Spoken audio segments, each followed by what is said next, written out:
News24 తెలుగుకి స్వాగతం. ముందుగా ప్రేక్షకులకు స్వాతంత్ర దినోత్సవ శుభాకాంక్షలు. వార్తలోని ముఖ్యాంశాలు ఇప్పుడు చూద్దాం.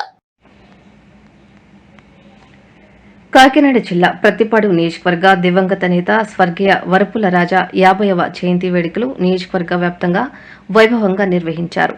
పెద్ద శంకర్లపూడిలో వరపుల రాజా ఘాట్ వద్ద కూటమి శ్రేణులతో కలిసి ఎమ్మెల్యే వరపుల సత్యప్రభ ఘన నివాళులు అర్పించారు. నారా లోకేష్ యువజన ఫౌండేషన్ అధ్యక్షుడు అడప జగదీష్ ఆధ్వర్యంలో ప్రతిపాడులో ఉన్న రాజా విగ్రహానికి భారీ గజమాల వేసి నివాళులు అర్పించారు. అనంతరం ప్రతిపాడు లయన్స్ క్లబ్లో నియోజకవర్గ కూటమి నాయకులు దివంగత వరపుల రాజా చిత్రపటానికి ఘన నివాళులు అర్పించారు. అనంతరం రాజన్న అభిమానులు కూటమి నాయకులు ఆధ్వర్యంలో ఏర్పాటు చేసిన మెగా రక్తదాన శిబిరాన్ని ఎమ్మెల్యే వరపుల సత్యప్రభ రాజా ప్రారంభించారు.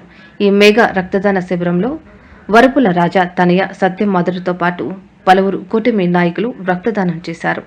అలాగే ప్రతిపాడు నియోజకవర్గంలో ఉన్న ప్రతి పాఠశాలలకు రాజా జయంతిని పురస్కరించుకుని ఎమ్మెల్యే వరపుల సత్యప్రభ ఫ్యాన్లు బహుకరించారు.